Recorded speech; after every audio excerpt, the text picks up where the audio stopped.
Vous suivez le journal sur la télévision Al-Bayan. Voici les principaux titres.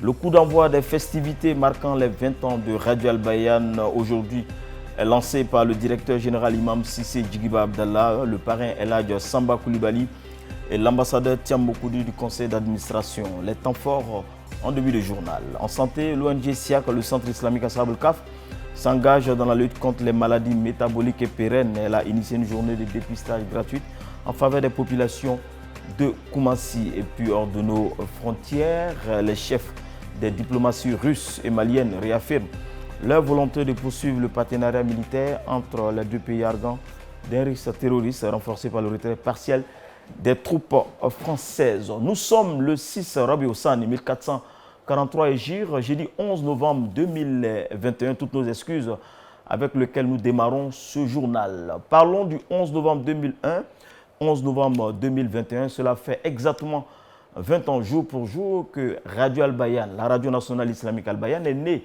Les festivités marquant cet événement ont officiellement démarré aujourd'hui au siège de l'institution, ici même à la Riviera Golfe. Au programme des journées portes ouvertes jusqu'au 16 novembre. Reportage Soumeya Sanogo.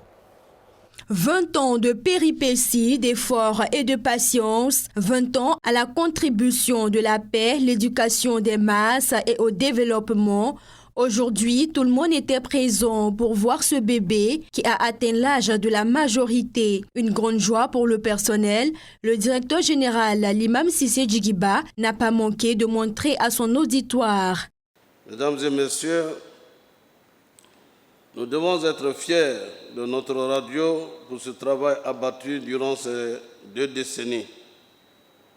Ces efforts et sacrifices des premières heures ont hissé Al-Bayan parmi les meilleurs en Côte d'Ivoire, et cela depuis 2013, selon de nombreux sondages nationaux et internationaux. Félicitations à vous. J'en ai été témoin quand j'ai vu certains de nos frères et sœurs aux États-Unis, en Europe, en Asie. La radio tient compagnie, en tout cas à beaucoup et des millions de personnes à travers le monde. Radio Al-Bayan est aujourd'hui à la tête du classement des radios les plus écoutées en Côte d'Ivoire, une performance réaliste en bravant d'énormes difficultés auxquelles est confrontée toute structure naissante. Eladj Samba Koulibaly, parrain de cette cérémonie, se sent fier aujourd'hui. Djigiba Cissé, recteur de la Grande Mosquée du Plateau, directeur général du groupe Média Al-Bayan, vous avez fait montre d'une capacité managériale exceptionnelle pour conduire la radio au niveau qu'elle a atteint aujourd'hui. Le label d'excellence se mérite et grâce à Dieu, vous et votre équipe y êtes parvenus, car les équipements les plus sophistiqués ne valent que par la gestion qu'on en fait. Je remercie du fond du cœur, avec les vœux pour la circonstance, toutes celles et tous ceux qui ont contribué, aussi bien financièrement que matériellement, à l'œuvre de construction de notre entreprise.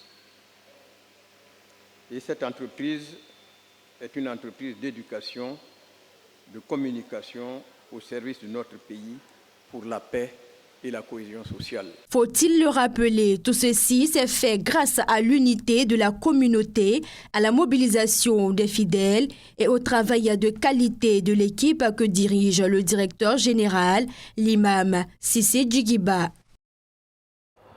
Plusieurs centaines de sympathisants, auditeurs, auditrices de Radio Al-Bayan étaient présents à cette première journée de festivités des 20 ans.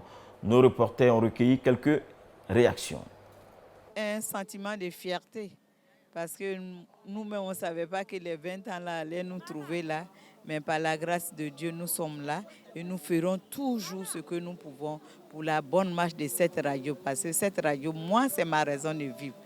Elle m'a tellement soutenue et je dis merci. Je témoigne que la radio Al-Bayan, vraiment 1000 ans encore, la radio Al-Bayan. On a eu 20 ans, que tout le monde n'a qu'à avoir la même année que nous. Nous sommes devenus jeunes aujourd'hui. Al-Bayan était bébé, aujourd'hui ils sont devenus vieux. Voilà, avec vous, vraiment, l'ensemble, on compte sur vous pour que tout le monde soit ensemble dans l'islam. Notre jeune radio aujourd'hui a eu 20 ans. 20 ans, c'est l'âge de la maturité. Après 20 ans, vraiment, beaucoup a été fait, mais beaucoup reste encore à faire parce que la perfection n'est pas de ce monde. Vraiment, toute l'équipe de la radio et la télévision Al Bayan fait beaucoup. Qu'Allah subhanahu wa ta'ala vous en donne encore les mérites et vous donne la force de tenir. Nous sommes très heureuses, nous sommes contentes. Il n'y a même pas un mot à dire, plus que ça. Nous avons lavé le bébé, il a grandi, il est là. On est très heureuses. Merci à l'imam Cissé Djigiba. Nous sommes très heureux parce qu'à 20 ans de la radio, aujourd'hui, nous avons vraiment constaté une très évolution au sein de l'enseignement au sein de la communauté parce que la sensibilisation et les enseignements qui passent à la radio aujourd'hui à travers les 20 ans, vraiment nous avons constaté qu'il y a eu beaucoup d'évolution, Inch'Allah. Autre point de l'actualité communautaire, dans le cadre de son programme d'activité, la Fondation Tijani de Bienfaisance a organisé une causerie débat sur le thème « Les obstacles du cheminement vers l'agrément divin ». Ces échanges constituent un partage d'expériences selon les initiateurs. Reportage Yacoub Koné. L'invité de cette causerie débat, l'imam Soumaoro Mustafa, directeur de cabinet du Cheikh Aïma, a d'abord axé son intervention sur les fondamentaux de la religion, à savoir les 5 piliers de l'islam et les 6 piliers de la foi. Il a surtout mis l'accent sur la base de la spiritualité. La foi nous permet d'accomplir les actes cultuels. La crainte de Dieu nous aide à éviter les péchés. Donc ça a été la première partie de la conférence. Ensuite, nous avons parlé des fondements de la spiritualité. Pour moi, la spiritualité repose sur 2 choses. Faire ce que Allah demande de faire et puis s'éloigner de ce que Allah demande de s'éloigner. Ensuite, j'ai essayé de ressortir quelques qualités du croyant pour permettre à chacun de nous de savoir à quel niveau il est par rapport à ces qualités-là et donc de voir des obstacles qui sont sur son chemin et de voir dans quelle mesure il peut les lever pour pouvoir atteindre ce niveau spirituel qui est d'être un vrai croyant. Les membres et invités de la Fondation Tigani de Bienfaisance sont sortis satisfaits de cette causerie débat avec le sentiment d'avoir appris. Nous sommes des talibés, des élèves, des apprenants.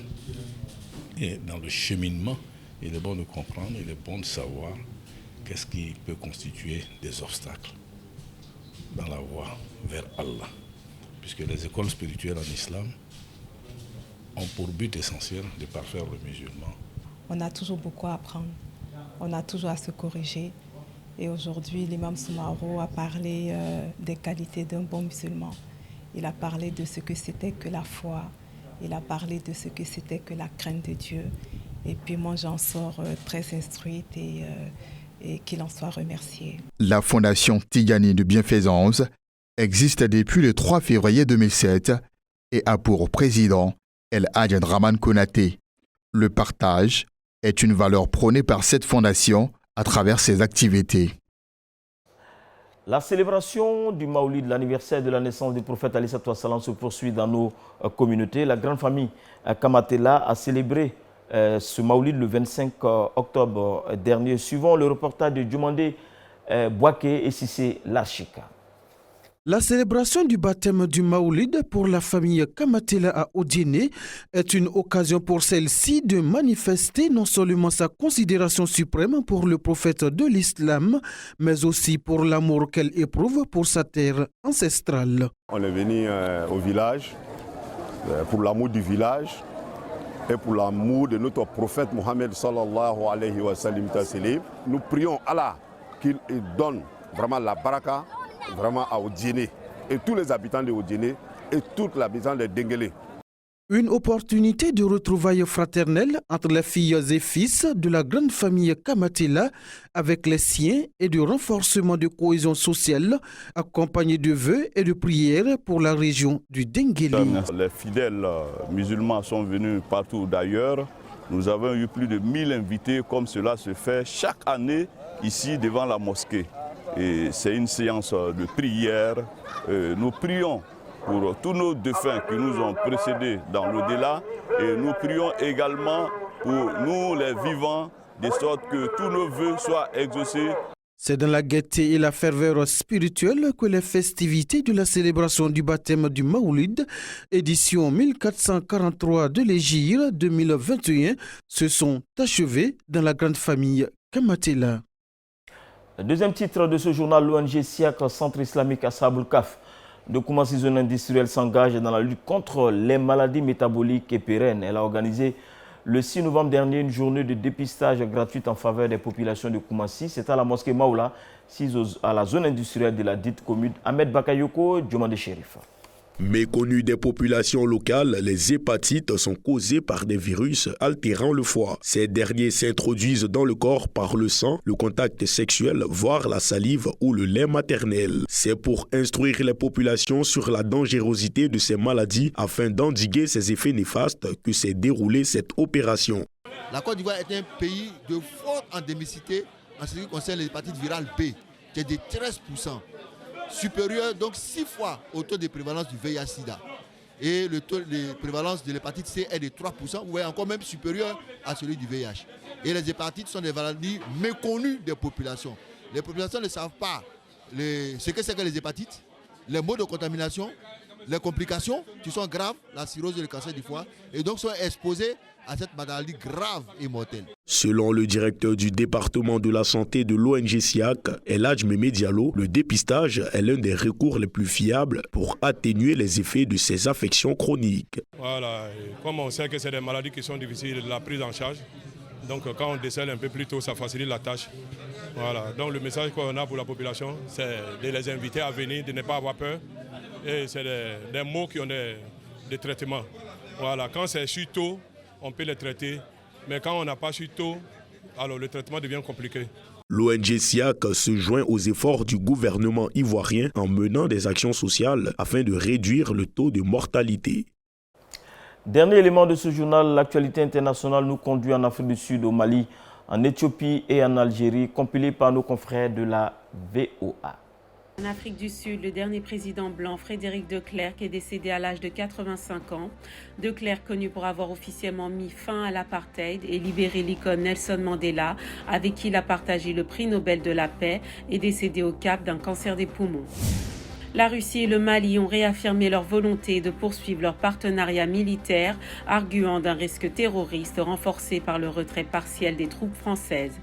Les Occidentaux accusent des mercenaires russes, notamment du groupe Wagner, signalés ces dernières années en Syrie et en Afrique, de servir les intérêts de Moscou sous couvert d'activités privées, ce que dément le Kremlin. Boeing a reconnu sa responsabilité dans le crash du 737 MAX qui avait fait 157 morts en Éthiopie en mars 2019. La compagnie s'engage à dédommager entièrement toutes les familles qui ont perdu des proches dans l'accident. Le vol 302 d'Ethiopian Airlines à destination de Nairobi s'est écrasé 6 minutes après son décollage à cause d'un logiciel défectueux. En Algérie, 3 personnes ont été tuées jeudi après l'effondrement de leur logement à Alger, causé par un glissement de terrain, portant à 6 le nombre de morts dans la capitale depuis mardi en raison de fortes intempéries. Les recherches se poursuivent pour trouver d'autres éventuelles victimes, a indiqué la protection civile. Après Alger, du côté de la Méditerranée, retour ici à Abidjan au bord de la lagune Ébriée. C'est la fin de cette édition. Merci à toutes et à tous de votre aimable attention. Vous pouvez revoir ce journal sur notre page Facebook et la chaîne YouTube. Joyeux anniversaire à Radio Al Bayan. Rendez-vous demain, Inch'Allah. Et nos programmes se poursuivent. Assalamu alaikum wa rahmatullahi wa barakatuh.